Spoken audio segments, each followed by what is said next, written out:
We'll start it and see. All right, let's go. Okay.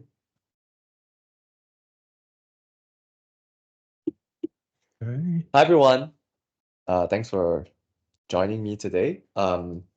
Today I'll be sharing a little bit about AI use in the classroom and how the Intel Skills for Innovation program can help you achieve that. And before I start, I'd like to extend great thanks to James from Twotrees for inviting me to be on this webinar.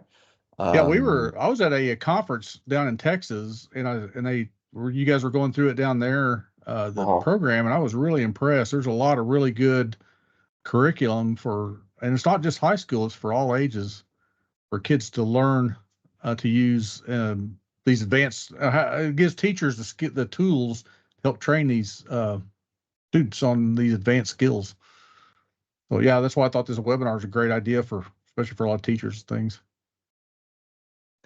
Yep. So thanks for inviting me. And if you guys are watching this asynchronously, if you guys are watching this on YouTube, anywhere, I hope you find it useful, and I hope if you find it useful, share with your colleagues, share with your administrators, because artificial intelligence is affecting education in great ways, and we can't afford to ignore it.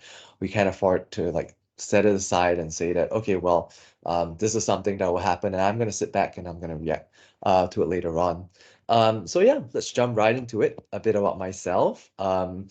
I am SFI. I'm managing our US partnerships and community for the Intel Skills Renovation Program. Um, I was a high school history and English teacher back in Singapore a few years ago. I was also involved in higher education policy, where I really got to see what employers and companies were looking for when hiring students fresh out of college. And one thing that I noted was that a lot of times, like, the skills that companies are looking for are not necessarily skills that our education system is preparing students to have. So that got me really interested in how to promote these future skills or future ready skills among students. And I shifted a little bit to kind of working with that. Currently, I'm based in Boston. So shout out if there's any of you guys listening on the East Coast. Yep, that's where I'm located. And I have recently moved to the US. Like I said, grew up in Singapore. I moved to the US in June last year. So, yep. Welcome to the USA. We're glad to have you. Thanks so much, James. Glad to be here too. It's great. Um, okay. So this is a quick check-in activity that I like to do. And if you're using this with your teachers, you can use it as a quick pulse check on how ready they are. Number one, to use AI within your own classrooms. And number two, how confident are their students in using AI, right? So it's a quick pulse check to kind of assess. And it's always good to know where your teachers are standing and how their position kind of might shift along the course of the whole training. All right, so today we'll cover quite a bit of ground together. We're gonna start off by taking a big picture view of what we've learned from about AI in the classroom and some of the trends that are kind of shaping our role. Then we're also gonna take a look at how to enable an AI-driven learning environment in our schools, given that artificial intelligence is something that is here to stay. Um, and next we're gonna look at some of our AI um integrated or AI-enabled starter packs that will Yeah, help you bring those are what really James. excited me. Those starter packs, Mhm. those are pretty cool. Makes it easy for teachers to teach these programs. Yeah, James, and today we'll get a chance to dive deep into one or two of them.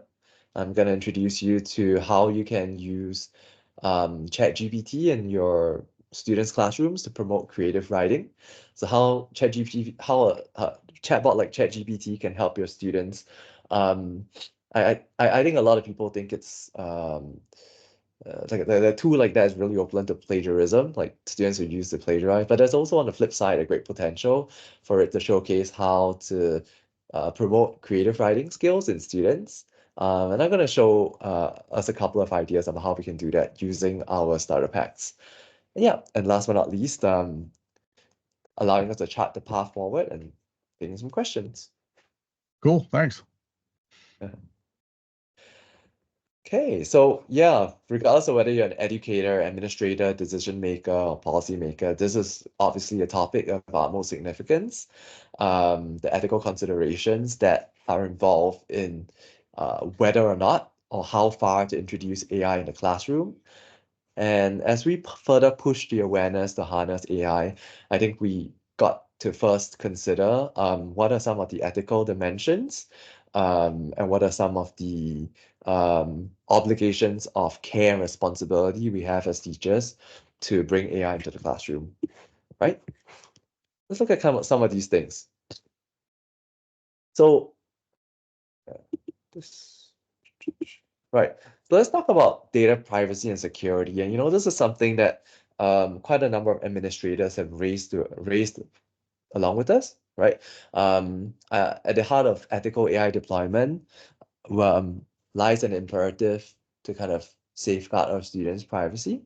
And as educational institutions embrace AI tech to personalize learning experiences, it's important for them to, at the same time, uphold stringent protocols for data collection, storage, and usage. So students' personal information and academic records and learning profiles, this is a top priority for many districts, non-negotiable.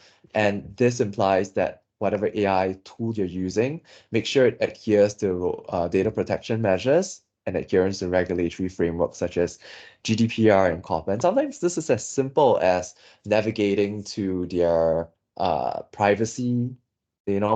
Such tools will normally have like a privacy hyperlink at the bottom of their tool. Um, it might take a bit of time, but please go and take a look at it and see if it aligns with the student data privacy laws that your district has set up, because we want to be sure that we're using tools that adhere or are in line with data privacy, right?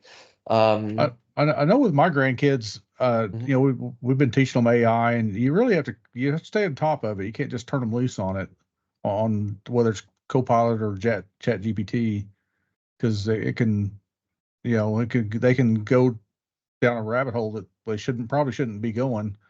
So, and it's a great tool we use it to help creative writing and creative thinking, but you really kind of need to keep an eye on it. Can't just turn them loose on it, I think. Yeah. Literally just now. So I will, one of the things I do is instructional coaching, and I was instructional coaching with a teacher who was supporting the students to use Google Teachable Machine. Now, if you've used this before, you know that it actually allows you to train your own models by uploading a bunch of photos and then testing the model against images. And one of the students, through no fault of his at all, accidentally turned on the webcam, and it was just taking photos of his face on a Chromebook. So it's these things that you don't anticipate, but you got to respond to in the moment. I think these are all things that could happen. It's just good to be prepared Yeah. to know what to do when it happens. Because when it's taking photos of you, it's dangerous. It's going to be uploaded into the cloud, and these are very real possibilities. So it's good to just, have this pop in front of your mind. Yeah. Yeah. Yeah, I want to show this to everyone. It's a video. Well, maybe those of you who are viewing this later on, you can download this set of slides, and essentially this is an video of a reporter calling his parents using an AI voice, and then it's so easy to kind of fool whoever is on the other side of the line using an AI voice. And guess what? The AI is trained on voices or sound clips that are collected over the years. Many times it might not even be with the speaker's consent, without the speaker's explicit consent. A lot of AI tools are actually trained on data that has been collected without explicit consent. So we want to make sure that our students' privacy are protected, because we don't know exactly how their data is going to be used eventually by companies and tools, right?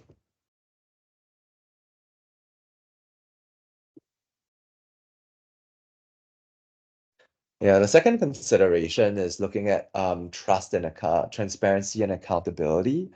Um, Many or not most of AI algorithms, there's a huge ethical challenge in it, especially in educational contexts where algorithmic decision making influences students' learning trajectories in a huge way. So a lot of times, even if you ask AI scientists or computer scientists, some of them some of them have come out to say we don't know exactly how AI works. We think we know how it works, but we really don't, right? We know enough to have a broad overview. When we go down into the nitty-gritty details, we don't know exactly how it works sometimes, which is why a lot of times our predictions about how AI might work for a particular context might not be true or might not pan out so well in the end. So that's why our education systems that are responding to AI in the classroom need to ensure that the AI that we're using is transparent, explainable, and accountable. And the tools that are able to do that are the ones that are going to build a bit more trust within the education system. There are tools out there that are very transparent about the way they've been built, about the training data that they're using, right? And I think we need to ask these hard questions, right, as we're assessing which tools to be used, right?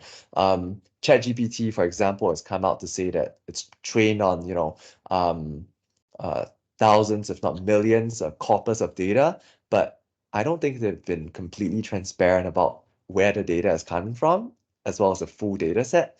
And I think we owe it to ourselves and our students to be a bit more critical and ask some of these hard questions. Um, because that's the only way that we can ensure that these AI tools are doing the best for our students, right? So in addition to that, we do need to put in place mechanisms for auditing, validating, and addressing some of these algorithms within the tools that we are using.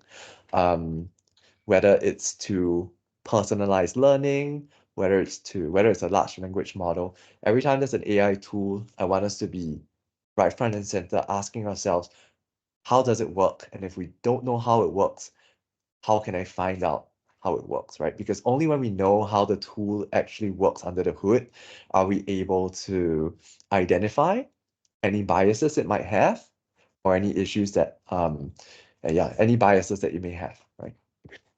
Yeah, I think it's so critical for teachers and educators to really, really monitor. I mean, it's to me, it's a really, really powerful tool. I'm really excited to teach my grandkids how to use it. But with that becomes a big responsibility too. I mean, I don't think they can be left behind. They've got to get in front of this stuff, but they also have to be monitored closely. And you can't just turn them loose. And I think it's imperative for teachers and parents to really understand this stuff and guide their kids down the path of learning this and what it can and can't do and how to Yeah, I use agree it. with you totally. And there are some there are some districts which I can give some resources, a list of districts that have been studying this issue very closely and having a lot of smart people behind thinking about what kind of regulatory framework do we want to impose, what kind of regulatory framework do we want to introduce in terms of how we're using AI tools as a district, right? And I think if you're in a district that doesn't have an AI regulation, or AI regulation framework just yet, I think it's not a bad idea to talk to your administrators or in some small way, put the pressure on administrators to think about these things. And if you're an administrator, likewise, get your teachers to think about these things as well, because this is something that's affecting everyone, right?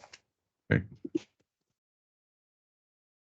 And lastly, I think we talk about inclusive and equitable access. So when we're selecting the right kind of AI tools to use, we gotta think about how it promotes inclusivity and equitable access.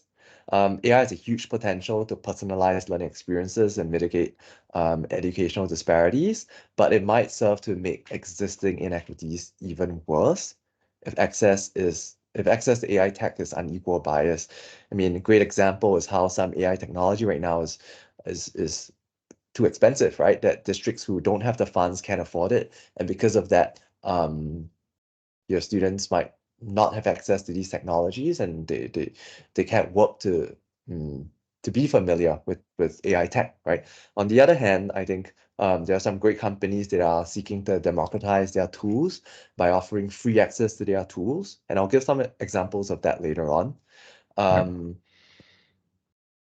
Yeah, I mean, for example, Canva, and Canva is a tool that I think many of us are familiar with. They've recently introduced a free document translator, using AI to translate any of your notes or any of design elements on Canva altogether. So making access to I guess designs of different languages, making designs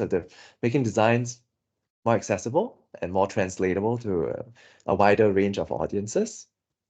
And I mean, there are many other examples of tools that are helping to promote a bit more equity in our K-12 environments.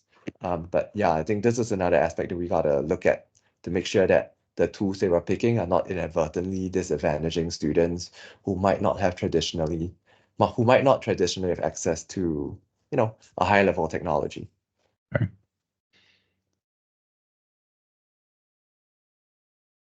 Hey, let's look at how we can work as educators to enable an AI-driven learning environment.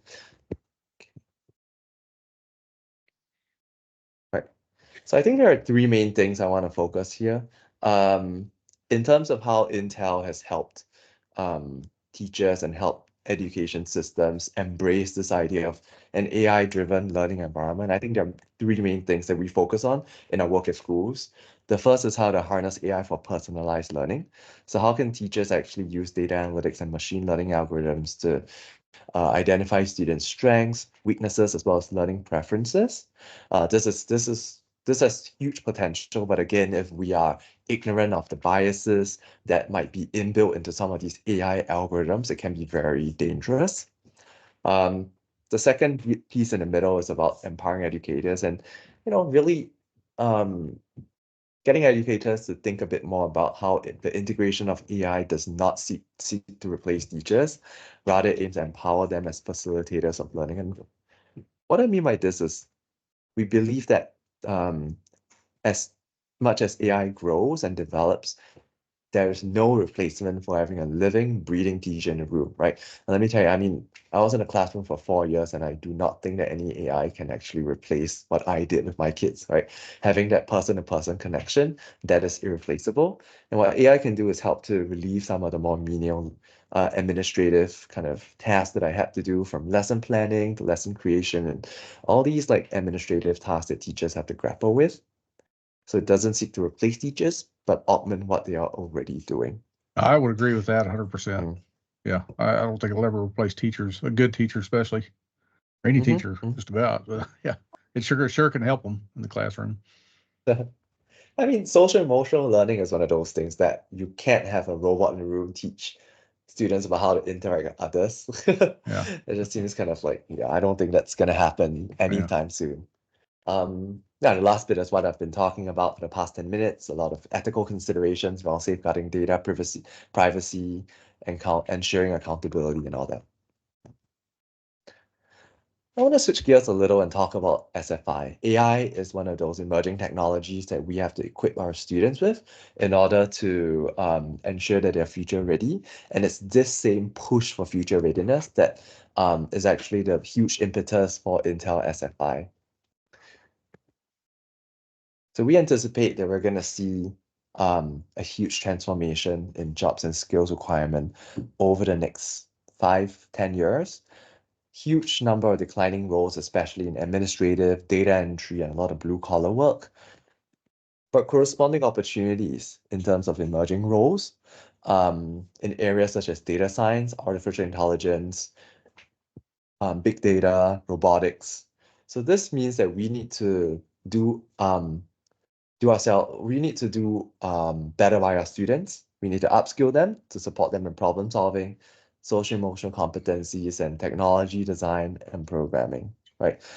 The skills that we're teaching them today, numeracy and literacy, they're still going to be important, but we can't stop there. We have to go further.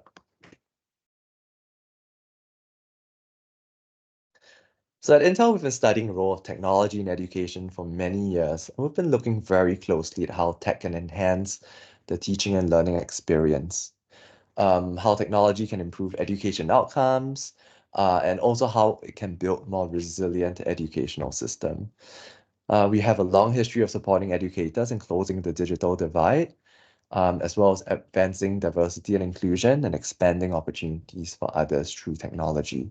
So Intel Skills Innovation, if you can see it on the top right-hand corner, it's really just the latest in a whole series of initiatives that we have been doing to help support teachers in adopting future-ready skills and digital technologies in their classroom.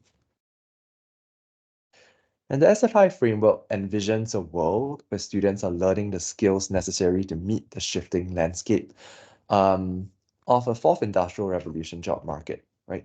Where they have the social emotional skills, mindsets, as well as the skill sets to be innovators of the future as they prepare for, imagine, and create these jobs of the future.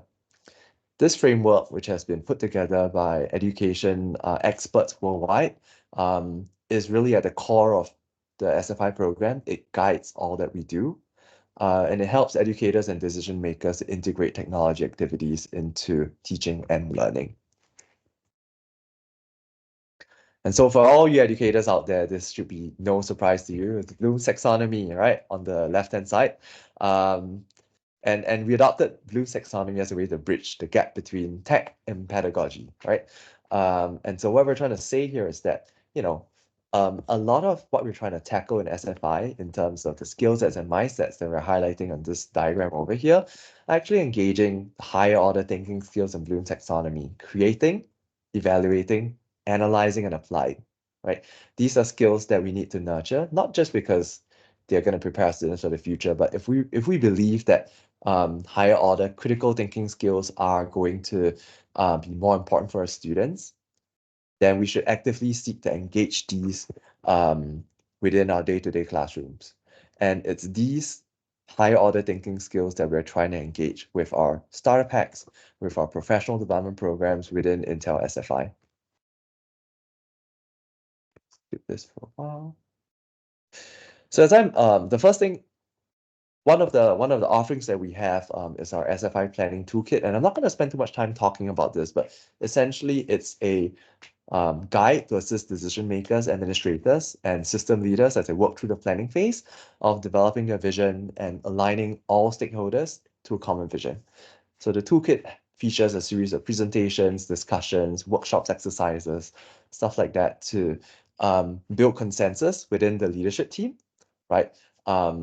Around what we need to change to help equip our students and teachers with the requisite skills and capacities to prepare them for the future. Essentially, where are we now and how do we want a system to get there, right?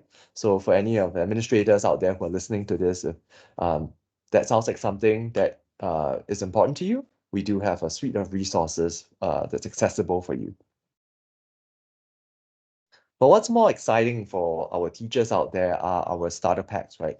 And when I talk to teachers, they always get super excited at the fact that Intel SFI features hundreds, well, the latest number is close to 100, right?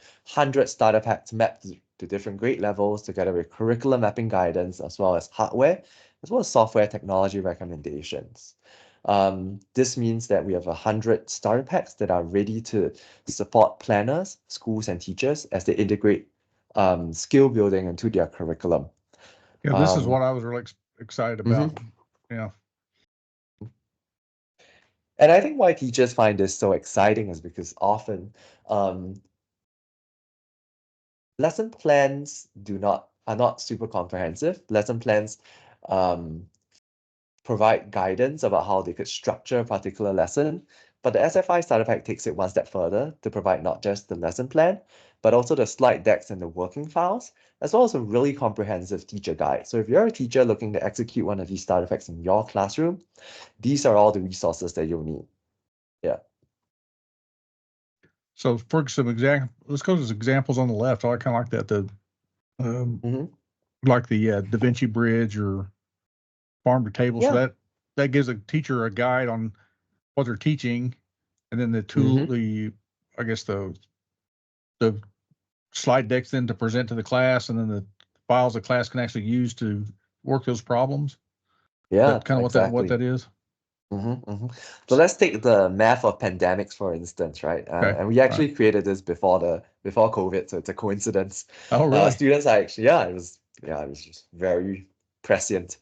Um, and in that class, what students are doing is they are using data science tools to map the onset of a pandemic, right? They're learning how to use data science tools and statistics to map out the onset of a pandemic. Um, Effectively, they're role playing as epidemiologists, right? Hmm. And what the working files provide are the source code that students will need, and the lesson actually guides them to changing certain variables in the source code so that they can Oh, see, oh, if I change this variable, what's the impact, right? Because what we're trying to do is not get them to write code that's outside the scope of a 2-hour PBL lesson, run them to give them the code, and let them see what happens if they change certain variables so that they can get a more comprehensive and I guess an initial understanding about how that data science tool works. okay. Oh, that's cool. All right. Yeah. Yeah, apart from data science, we have other tech domains like AI and machine learning, um, design and simulation, as well as programming and coding. So each starter pack is a little bit different, but all of them are bound together by the same skill sets and mindsets that we're trying to bring across to our students. So it's like the easy button for teachers. Yeah. Um, Teachers love adopting these within their supplementary material, which teachers can actually bring into their classrooms as they're teaching a particular topic. And I think the other great thing about the starter packs is they're super aligned to um, standards, whether it's Common Core, Next Generation Science Standards, TEKS, or ISTE standards. Those are 4 common US standards alignment that we have developed the curriculum standard mapping for each starter pack. Okay. Mhm. So yeah, let's dive a bit deeper into what we came here today. Take a look at Okay. some of Yeah. these AI starter packs, right? Um, and our AI focused starter packs include a focus on AI to make AI accessible to students in a practical and engaging way. Um, and these starter packs offer 19 hands-on activities suitable for K-12 students. What's super special about them? They bring AI into the real world, connecting it to STEM, language arts, and humanities, right? So enough of me talking. Now let me just stop sharing my screen and I'm going to reshare one of our Okay. starter packs called the AI role playing. We're going to take a closer look into how teachers can actually carry out this starter pack within their classroom.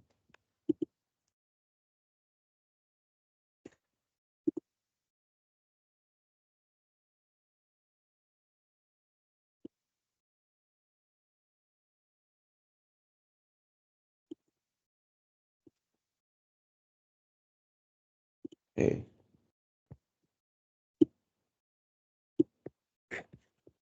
Bear with me.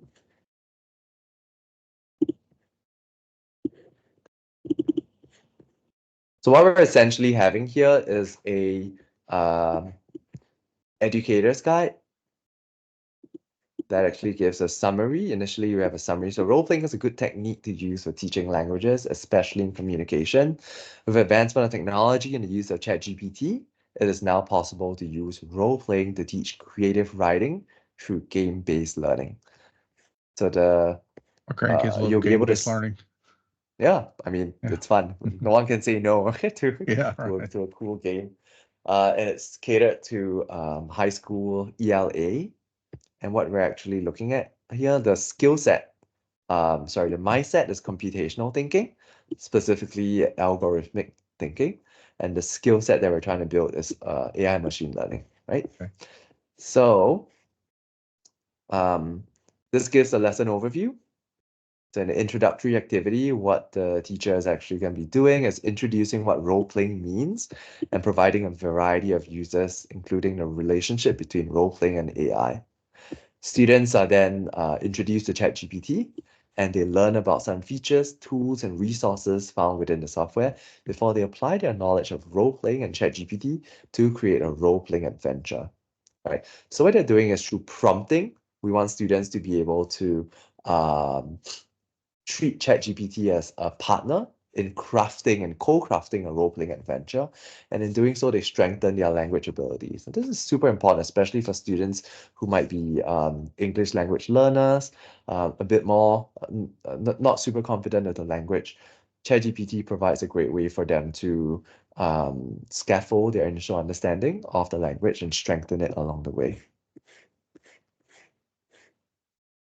You can see that for each slide, there is a elaboration on what the teacher needs to be doing alongside each slide. I think this is a good time for me to switch gears and look at the slides. So like I said, we provide all the different slides that are necessary for you to actually carry out the lesson, right?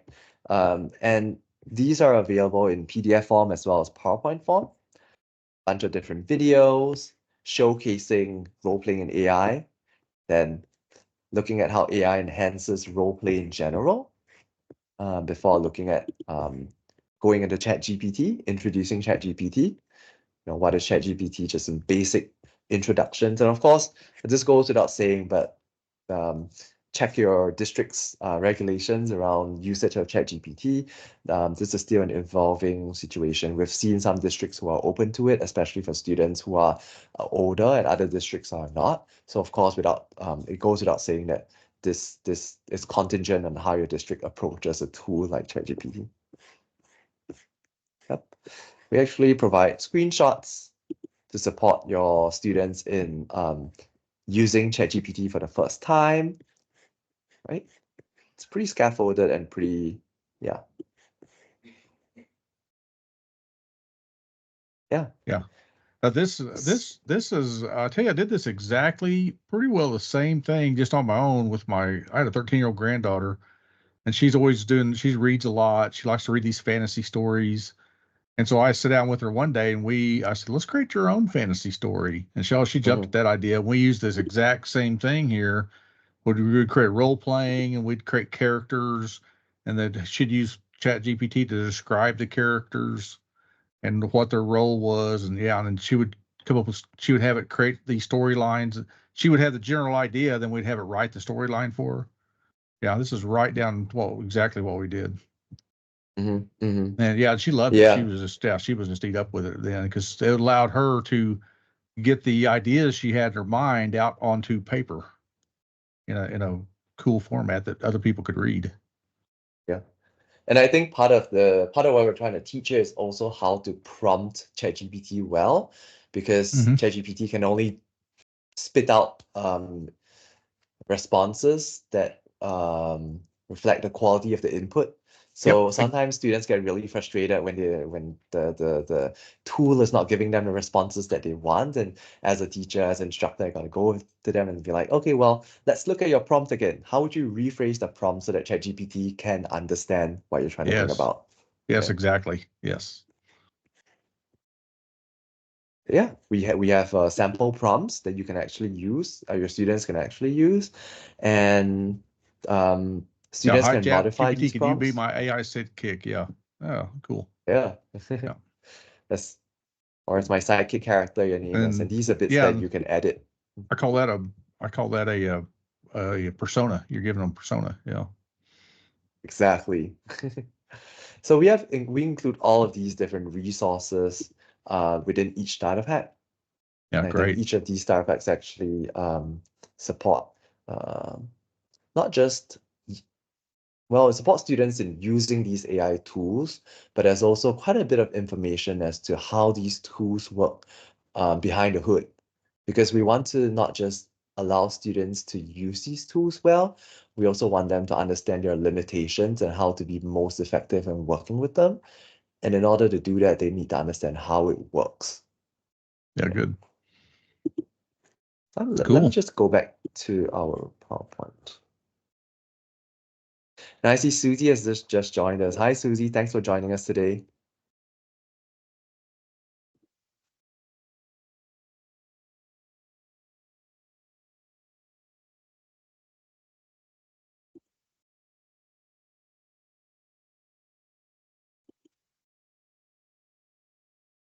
Oh. So that was just an example of one of our AI starter packs.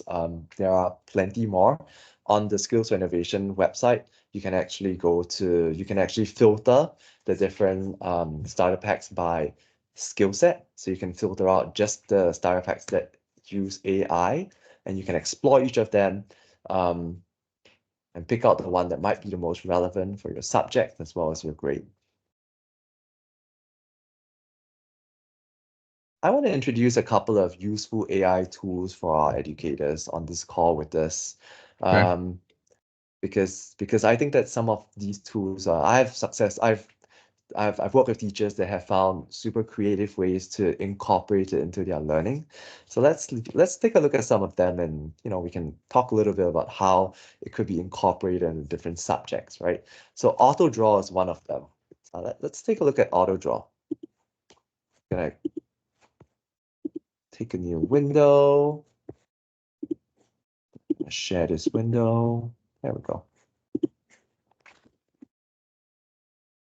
Auto draw is a sketching tool, and when your students first use it, they're gonna be like, well, it's just a drawing tool, right?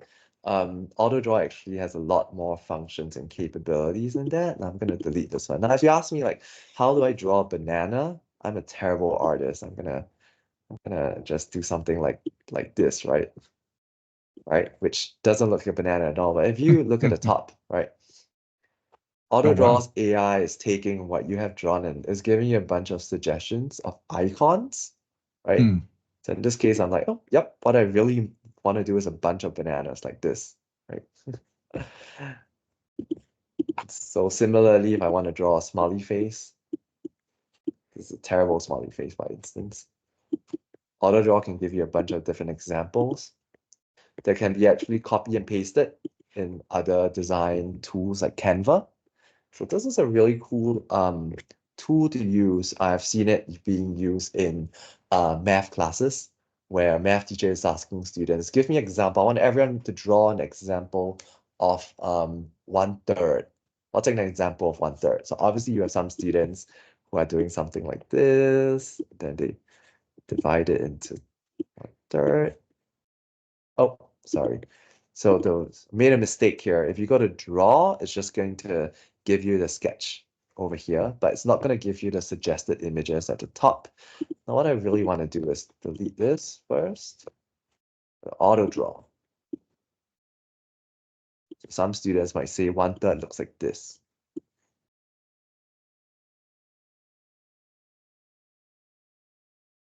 And obviously it's not giving me a lot of options, but I could say, okay, well, I wanna change it to this one. And then what I'm gonna do is I'm gonna color 1/3 of this wheel, for instance. Right. Other students might say that, okay, I want to do 1/3 of a cake. How am I going to draw a cake first? I'm going to draw birthday cake.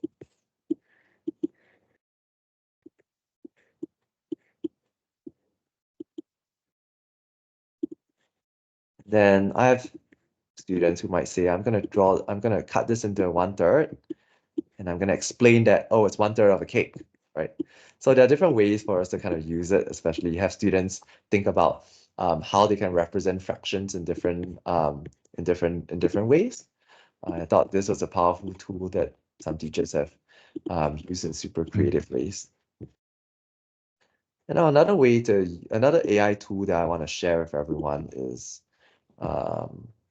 this moment.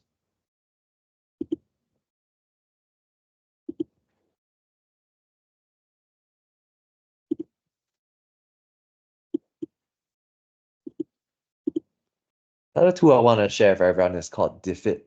And some of you may already have been using this in your lesson. As teachers, I think all of us are working in classrooms with students of tremendously different profiles. And so what Diffit does is it provides differentiated instruction resources for you based on either stuff that you're going to be uploading or just typing in a topic, right? You could actually put in your instructional text that you'll be giving a third grader to read, and Diffit is going to differentiate it for different Lexile levels or different reading levels, right? I'm gonna just switch over to Diffit and show you how it works. And now this is a tool that I wish I had when I was a teacher because it would have made my job so much easier. I think DI is one of the things that a lot of teachers might push back against because it's on the surface, it seems really challenging to do, especially do at scale, with so many different students of different profiles, but Diffit makes it a little bit easier.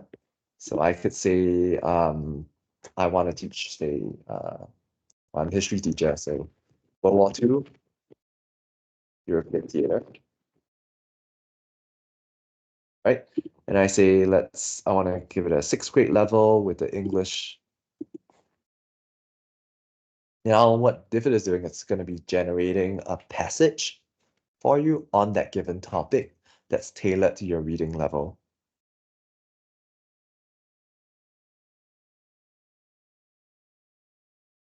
So it takes a while for it to do this, but you can always like switch tabs and go do something else before coming back.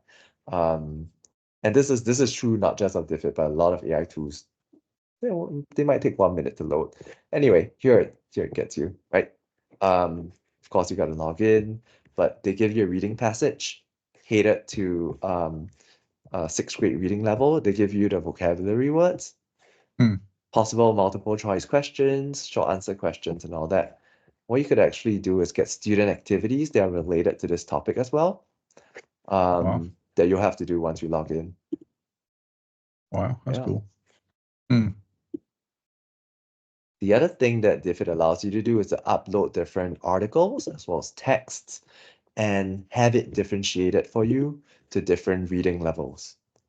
And this is cool because sometimes you might have students who are just starting out learning English and they might need a little bit of scaffolding. So this actually helps to provide differentiated resources to different students in class in a fraction of the time that you would otherwise take.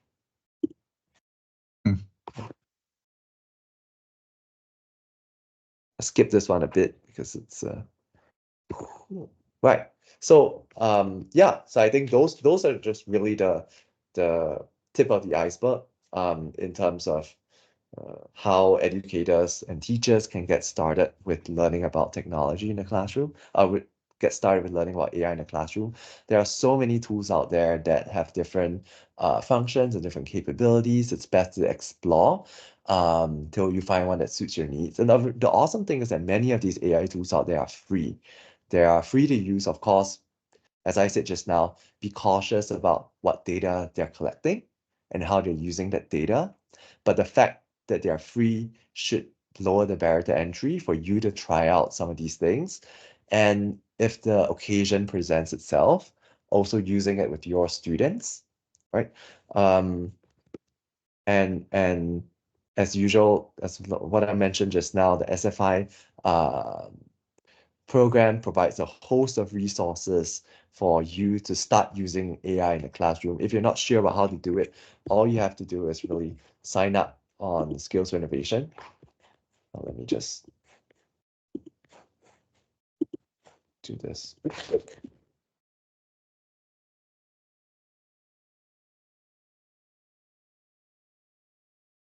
So if you aren't already signed up for Skills for Innovation, I think James can provide you with the registration code that you can actually sign in for free. And once you're on the Skills for Innovation platform page, all you have to do is go to Starter Pack, Intel Starter Packs, refine, and for mindset and skill set over here, the skill set you gotta teach AI machine learning. So once you do that, we have a bunch of different starter packs that introduce students to AI and machine learning concepts, right? High school students, of course, if they're a bit older, then they can use ChatGPT. We have lesson packages for them.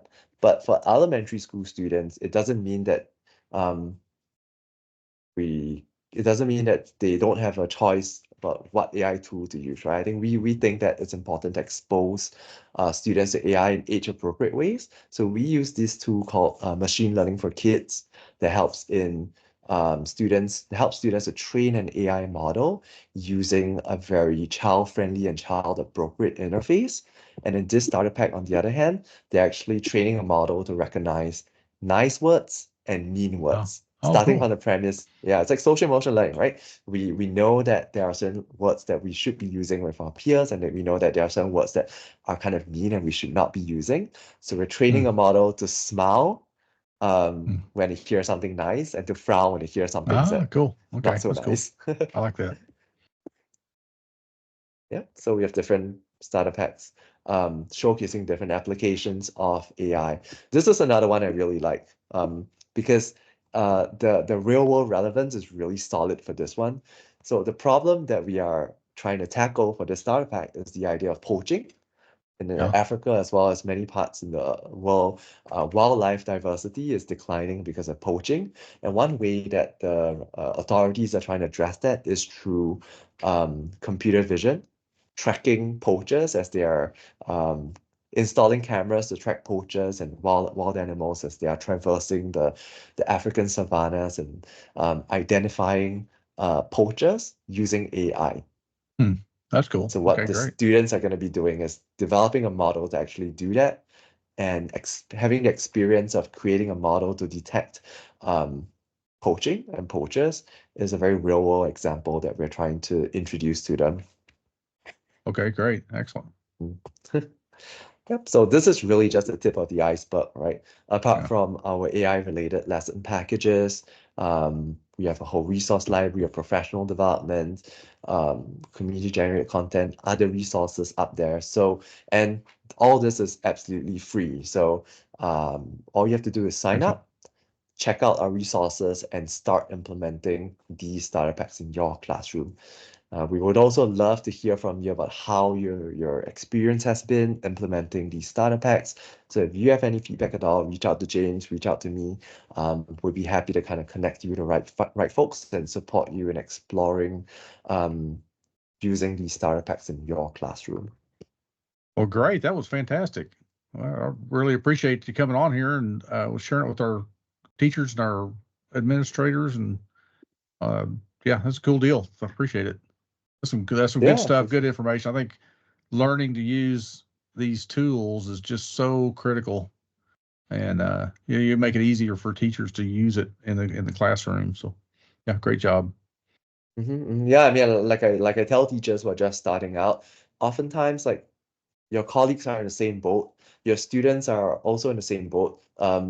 As educators, I think it's important for us to not just prepare students for the world they live in right now, but prepare students for the future. So part of it is looking at how you can actually help your students to do that. And the other half of it is how can you use AI to amplify your own personal administrative processes? How can you use AI to make your work a little less cumbersome? Because as teachers, you have to you wear so many hats, right? How can you use AI to make some of these hats a little bit more a little less cumbersome and a little less wearisome? I've spoken to teachers who've used AI in wonderful ways to kind of optimize their own personal workflows. Magic School AI is a wonderful tool that has so many tools that are hyper optimized for teachers to simplify their own processes. So there are all these tools that you should, yeah, go out there, start exploring, and yeah. Great. Well, thank you very much. Appreciate your time. Yep. Thanks so much, James, for having me. And like I said, if you have any questions at all as you're watching this, feel free to reach out to any of us. We'd be glad to help you and get you Yeah. started on your SFI journey. Yeah. Anybody from Twotrees, we can point you in the right direction. Just hit us up. Thanks. Thank you.